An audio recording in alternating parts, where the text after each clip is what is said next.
Halo semuanya, perkenalkan nama saya Anissa Nurfauzia. Di sini saya akan menjelaskan materi tentang Cisco yang bernama jaringan komputer. Kalian tahu gak apa jaringan komputer? Jaringan komputer merupakan perangkat komputasi yang saling terhubung serta dapat bertukar data dan berbagi sumber daya satu sama lain. Perangkat jaringan ini menggunakan sistem aturan yang disebut sebagai protokol komunikasi untuk mentransmisikan informasi melalui teknologi fisik atau nirkabel. Sebagai contohnya, di sini ada komputer A dan di sini ada komputer B ya. Nah, komputer A ingin mengirim data kepada komputer B. Nah, nantinya di komputer A ada sebuah kabel yang mengirim sebuah data berupa paket atau apapun itu kepada komputer B. Nah, agar komputer-komputer ini bisa berkomunikasi atau bertukar data, kita itu memerlukan yang namanya IP ya guys. Nah, penjelasan tentang IP akan ada di video berikutnya. Jangan lupa nonton ya guys. Halo semuanya, kembali lagi dengan Anissa Nurfauzia. Sebelumnya, kalian sudah lihat kan materi tentang jaringan komputer? Di sini aku akan menjelaskan tentang IP address. Apakah kalian tahu IP address itu apa? IP address merupakan kabel numerik yang ditetapkan untuk setiap perangkat yang terhubung ke jaringan komputer yang menggunakan protokol internet untuk komunikasi. Nah, dimulai dari komputer, hub, komputer lainnya, dan printer.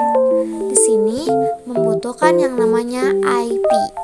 Dan IP satu sama lainnya ini tidak boleh sama ya. Harus saling berbeda-beda antara satu sama lainnya, tidak boleh ada yang sama. Mengapa IP ini sangat dibutuhkan? Karena merupakan sebuah alamat dalam sebuah jaringan data yang dikirim tuh harus mempunyai alamat IP-nya. Nah, sebagai contohnya di sini ada komputer A dan di sini ada komputer B. Nah, di sini ada komputer A dengan IP address atau alamatnya 192.168.1.1 dan di sini ada komputer B dengan alamat IP addressnya 192.168.1.2. Komputer A akan mengirim data kepada komputer B, tapi harus melalui hub dulu dan di hub dikirimkan ke seluruh device-nya. Nah, di sini hub akan mencari tahu tujuan komputer A bakal kemana. Apakah ke printer? Bukan. Ke komputer lainnya? Bukan juga. Dan komputer lainnya satu lagi bukan. Nah, di sini hub akan mencari tahu tujuan komputer A kemana. Dan tujuan komputer A itu adalah ke komputer B. Nanti komputer B akan membalas dan menuju ke hub dulu, lalu ke komputer A. Kalau komputer B itu sudah membalas, nanti otomatis data yang dari komputer A akan langsung masuk ke komputer B. Mungkin cukup sampai sekian materi tentang IP. Selanjutnya saya akan membahas tentang instalasi Cisco Packet Tracker. Halo, kembali lagi dengan aku Anissa Nurfauzia. Ini aku cara instalasi Cisco ya. Link buat download Cisco ada di description box. Di file itu otomatis Cisco-nya akan langsung terdownload ya guys. Dan setelah terinstall Cisco-nya, kalian tinggal extract file yang sudah kalian download dan ditunggu sebentar. Lalu kalau sudah, kalian tinggal cari, biasanya suka terletak di paling bawah filenya ya. Lalu kalian pencet masuk ke file tersebut. Nah, di sini ada installer Cisco. Lalu kalian klik kanan dan pilih Run Administrator. Lalu di sini langkah pertama kalian save dulu ya. Lalu klik next sampai ada tulisan install. Nah, di sini udah ada tulisan install. Kalian klik tulisan installnya. Lalu kalian tunggu sebentar ya. Nah, jika sudah, kalian klik finish. Sudah sampai di sini cara instalasi Cisco-nya. Kalian tinggal lihat video next aku selanjutnya yang tentang jaringan dasar Cisco. Halo semuanya, kembali lagi dengan aku Anissa Nurfauzia. Di sini aku bakal ngejelasin tentang jaringan dasar Cisco. Nah, di sini kalian tinggal tambahkan komputer yang ada di bawah pojok kiri, yang gambarnya komputer. Lalu, kalian tambahkan dua komputer. Nah, di sini kita hubungkan komputer dengan kabel, yaitu gambarnya petir. Nah, di sini aku akan menggunakan kabel straight agar cepat. Karena di sini hanya contoh saja, jadi kita menggunakan kabel straight agar cepat saja.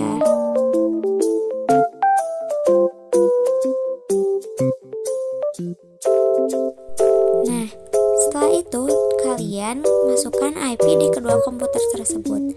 Kita masuk ke komputer pertama dulu ya, lalu kalian klik desktop, lalu kalian pilih IP configuration.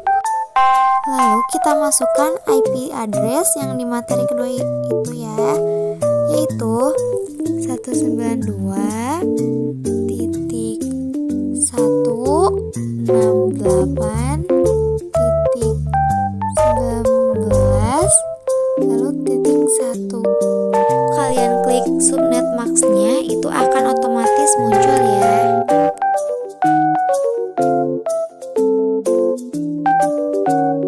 Lalu kalian lakukan hal yang sama di komputer 2. Nah, kita masukkan IP yang sama dengan komputer 1, hanya kita bedakan oktet terakhirnya yang keempat.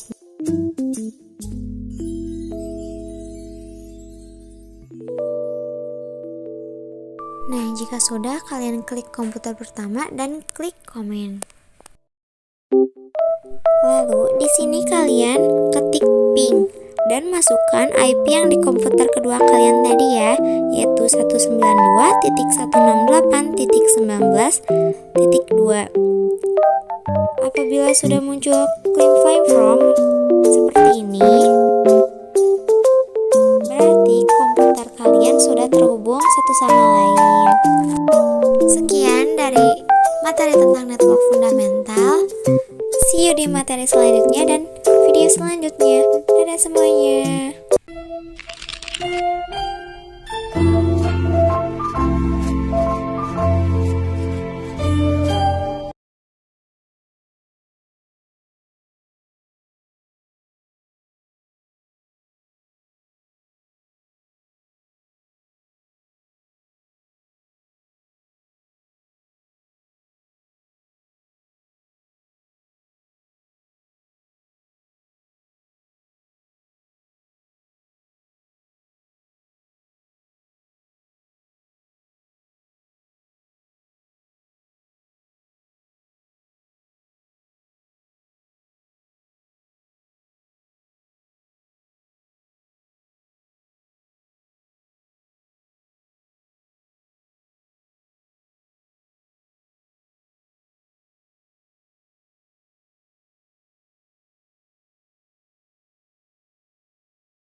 A.